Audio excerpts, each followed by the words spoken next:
Doctor Mary George madam, V D Satheesan സർക്കാരിൽ നിന്ന് ആദ്യം പ്രതീക്ഷിക്കുന്ന തീരുമാനം എന്താണ്? ഇലക്ഷൻ മാനിഫെസ്റ്റോയിൽ ഏതാനും ചില വളരെ പ്രധാനപ്പെട്ട ക്ഷേമ പദ്ധതികൾ ആവിഷ്കരിച്ചിട്ടുണ്ട്, പ്രോമിസ് വാഗ്ദാനങ്ങൾ നൽകിയിട്ടുണ്ട്. ഈ വാഗ്ദാനങ്ങളിൽ ഏതെങ്കിലുമൊക്കെ നടപ്പാക്കാൻ ശ്രമിച്ചേക്കാം. പക്ഷേ എൻ്റെ അഭിപ്രായം പ്രയോറിറ്റി അതിനല്ല കൊടുക്കേണ്ടത്, അത് ഘട്ടം ഘട്ടമായിട്ട്. കാരണം ഞാൻ നേരത്തെ സൂചിപ്പിച്ചല്ലോ, അവിടെ എനിക്ക് വളരെ പ്രധാനപ്പെട്ട ഒരു കാര്യം പറയാനുണ്ട്. അതായത് ജോസഫ് വിജയ് നമ്മുടെ തമിഴ്നാട്ടിൽ മുഖ്യമന്ത്രിയായിട്ട് സത്യപ്രതിജ്ഞ ചെയ്തിട്ട് അദ്ദേഹത്തിൻ്റെ ആദ്യത്തെ പ്രസംഗം എന്തായിരുന്നു എന്നറിയാമോ? പോയ ഗവൺമെൻറ് തമിഴ്നാടിനെ കടക്കണിയിലാക്കിയേച്ച്, അതായത് മുച്ചൂടും മുടിച്ചു ഖജനാവ് കടക്കണിയിലാക്കിയിട്ടാണ് ഇറങ്ങിയിരിക്കുന്നത് എന്ന് അദ്ദേഹം പറഞ്ഞു. എന്നിട്ട് കടം എത്ര എന്നും കൂടി അദ്ദേഹം പറഞ്ഞു. അതായത് 10 ലക്ഷം കോടി കടം. അപ്പോൾ ഈ കഴിഞ്ഞ നാളിൽ CAG പറഞ്ഞിരിക്കുന്നത് കേരളത്തിൻ്റെ കടം, ബജറ്റിനകത്തെടുത്ത കടവും ബജറ്റിന് പുറത്ത് എന്ന് പറഞ്ഞ് കിഫ്ബി വഴിയും KSSPL വഴിയും എടുത്ത കടവും കൂടി ബജറ്റിനകത്തെ കടത്തോട് ചേർത്തു. അങ്ങനെ മൊത്തം കടം 6 ലക്ഷം കോടി എന്നാണ് ഏതാനും മാസം മുൻപ് CAG റിപ്പോർട്ട് ചെയ്തത്.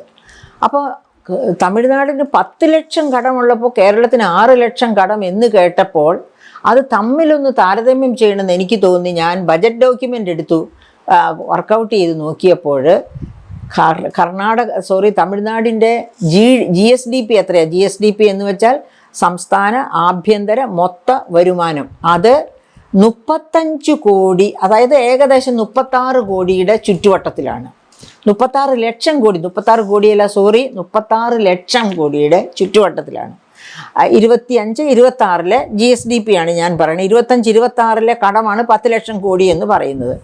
അപ്പോൾ കേരളത്തിൻ്റെയും കൂടി ഞാൻ നോക്കി. കേരളത്തിൻ്റെ 14 ലക്ഷം കോടിയാണ് GSDP. അവരുടെ 36 ലക്ഷം കോടിയാണെങ്കിൽ കേരളത്തിൻ്റേത് 14 ലക്ഷം കോടി, 14,27,145.23 കോടിയാണ് കേരളത്തിൻ്റെ GSDP 2025-26. അപ്പോൾ ഈ 36 ലക്ഷം കോടി 14 ലക്ഷം കോടി, 10 ലക്ഷം കടം അവിടെ കർണാടകത്തിൽ. അതപ്പോൾ നമ്മളൊരു അനുപാതം നോക്കണം. GSDP ഡെറ്റ് റേഷ്യോ അത് 28.34 പിന്നെ തമിഴ്നാടിൻ്റേത്. കേരളത്തിൻ്റേതോ ഈ 14 ലക്ഷം കോടിയുള്ള GSDPയും 6 ലക്ഷം കോടിയുള്ള കടത്തിൻ്റെ ആ റേഷ്യോ, GSDP ഡെറ്റ് റേഷ്യോ നോക്കിയപ്പോൾ 42.1%. അപ്പോൾ എവിടെ നിൽക്കുന്നു കേരളത്തിൻ്റെ അവസ്ഥ? ഇങ്ങനെ കടക്കെണിയിലായ കേരളത്തെയാണ് വി ഡി സതീശൻ്റെ കരങ്ങളിലേക്ക് കൊടുക്കുന്നത്. അദ്ദേഹത്തിന് വലിയ ദുഷ്കരമായ ഒരു ദൗത്യമാണ് ഈ കടക്കണിയിൽ നിന്ന് കേരളത്തെ വിജയിപ്പിക്കുക എന്ന് പറഞ്ഞത്. അപ്പോൾ ഓർത്തു നോക്കണം, വിജയ് പറഞ്ഞ തമിഴ്നാടിൻ്റെ അവസ്ഥയേക്കാൾ എത്രയോ ദുരിതപൂർണമാണ്, എന്താ പറയുക, അപകടകരമാണ് കേരളത്തിൻ്റെ ധനസ്ഥിതി എന്ന്. അപ്പോൾ ഇത്ര അപകടകരമായ ധനസ്ഥിതിയിൽ നിന്ന് വേണം കേരളത്തെ പൊക്കിയെടുത്ത് കൊണ്ടുവരാൻ. അപ്പോൾ ഫസ്റ്റ് പ്രയോറിറ്റി ക്ഷേമ പ്രവർത്തനങ്ങൾക്കല്ല കൊടുക്കേണ്ടത്. ക്ഷേമ പ്രവർത്തനങ്ങൾ, ക്ഷേമ വാഗ്ദാനങ്ങൾ ഒന്നും തെറ്റ് എന്ന് ഞാൻ പറയുന്നില്ല. പക്ഷേ അതും കൊടുക്കാൻ പറഞ്ഞിരിക്കുന്നത്. ഇനി രണ്ടാമത്തെ വാഗ്ദാനം, കുറച്ച് വാഗ്ദാനങ്ങൾ. രണ്ടാമത് ഞാൻ പറയുന്ന പ്രയോറിറ്റി കൊടുക്കേണ്ട വാഗ്ദാനം 5 ലക്ഷം രൂപ വരെ സംരംഭകർക്ക് ഇൻട്രസ്റ്റ് ഫ്രീ വായ്പ കൊടുക്കുമെന്ന് പറഞ്ഞത്.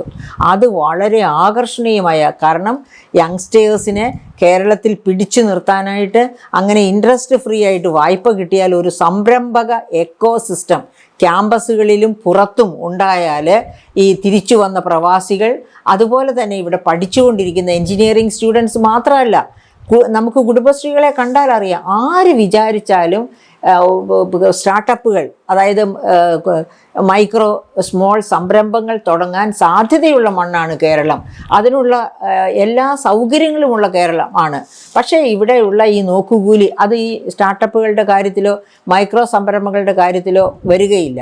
കുറച്ച് പേര് ഒന്നിച്ച് ജോലി ചെയ്യുന്ന സംരംഭങ്ങളിലാണ്, അതായത് ഒരു മീഡിയം ഒക്കെ ലെവലിലേക്ക് എത്തിക്കഴിഞ്ഞാലാണ് അവിടെയൊക്കെ നോക്കുകൂലിയൊക്കെ ഇഷ്യൂ ഉണ്ടാവുക. അപ്പോൾ അങ്ങനെയൊക്കെയുള്ള പ്രശ്നങ്ങളില്ലാത്ത തരത്തിലുള്ള സംരംഭകത്വം വികസിപ്പിക്കാനായിട്ട് ഈ 5 ലക്ഷം രൂപ അതൊക്കെ ഫസ്റ്റ് പ്രയോറിറ്റി ആയിട്ട് എടുക്കണം. അതുപോലെയുള്ള മറ്റ് എന്താണ് പറയുക, ആശാ വർക്കർമാർ എവിടെയൊക്കെ ആവശ്യങ്ങളുണ്ടോ അവിടെയൊക്കെ ചെല്ലണം. ഗവൺമെൻറ് ഏതൊക്കെ വാഗ്ദാനം കൊടുത്തിട്ടുണ്ടോ ആ വാഗ്ദാനങ്ങൾക്കൊക്കെ പ്രയോറിറ്റി കൊടുക്കണം. പക്ഷേ ഫസ്റ്റ് പ്രയോറിറ്റി എവിടെ എന്ന് ചോദിച്ചാൽ ഈ മഹാവിപത്തിൽ നിന്ന് കേരളത്തെ ഒന്ന് പതുക്കെ പൊക്കിക്കൊണ്ടുവരാനുള്ള ശ്രമത്തിലായിരിക്കണം. നമ്മുടെ ഈ ആശാ വർക്കർമാരുടെയൊക്കെ പ്രശ്നങ്ങൾ തെരഞ്ഞെടുപ്പ് അടുത്ത സമയത്ത് വലുതായിട്ട് ചർച്ചയായതാണ്, അത് വലിയ വിവാദമായതാണ്. അപ്പോൾ ഈ ആശാ വർക്കർമാരുടെയൊക്കെ പ്രശ്നങ്ങൾക്കെല്ലാം ഉടൻ പരിഹാരം കാണുമോ സതീശൻ? ആശാ വർക്കർമാരുടെ പ്രശ്നത്തിന് പരിഹാരം കാണാൻ വലിയ ദുരിതമൊന്നുമില്ല. അവരുടെ ശമ്പളം വർദ്ധിപ്പിക്കുക എന്ന് പറഞ്ഞാൽ ഇവിടെ എനിക്ക് പറയാറുള്ളത്, അതായത് ആശാ വർക്കർമാർക്ക് കിട്ടിക്കൊണ്ടിരിക്കുന്ന ശമ്പളം മായിട്ട് താരതമ്യം ചെയ്യുമ്പോൾ അത് എത്ര തുച്ഛമായ ശമ്പളമാണ്. 13,000 രൂപ, അത് ഇത്തിരി എന്തോ വർദ്ധിപ്പിച്ചിട്ടുണ്ട്. പിന്നെ അതേ സമയത്ത് ഇവിടെ ഒരു അന്യസംസ്ഥാന തൊഴിൽ, ഒരു ബംഗാളി, ഇവിടെ നമുക്കറിയാം 50 ലക്ഷത്തിലേറെ തൊഴിലാളികൾ ഇതാ ഇപ്പം എല്ലാം താറുമാറായി കിടക്കുക.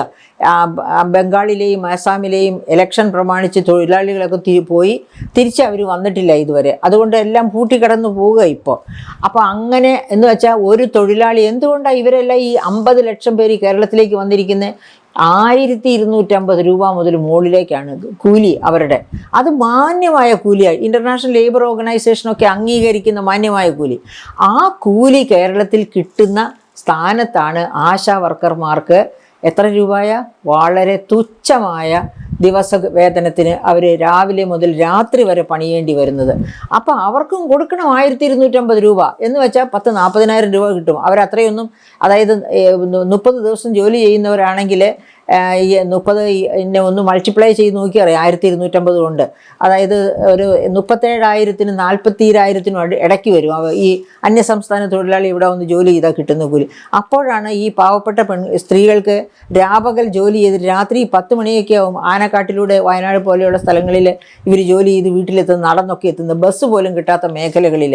അപ്പോൾ അതൊക്കെ കണക്കിലെടുത്തുകൊണ്ട് തന്നെ ആശാ വർക്കർമാരുടെ പ്രശ്നങ്ങൾ പരിഹരിക്കുമെന്ന് ഉറപ്പ് കൊടുക്കുക. എത്രയും നേരത്തെ ഒറ്റയടിക്ക്, അതായത് ഈ പറയപ്പെട്ടതുപോലെ അവരാവശ്യപ്പെട്ട അങ്ങേയറ്റത്തേക്ക് എത്തുകയല്ല, ഘട്ടം ഘട്ടമായി ഗവൺമെൻറ് ഇറങ്ങുന്നതിന് മുൻപ് കൃത്യമായിട്ടും അവരോട് വാഗ്ദാനം ചെയ്തത് പൂർണ്ണമായും കൊടുക്കണം.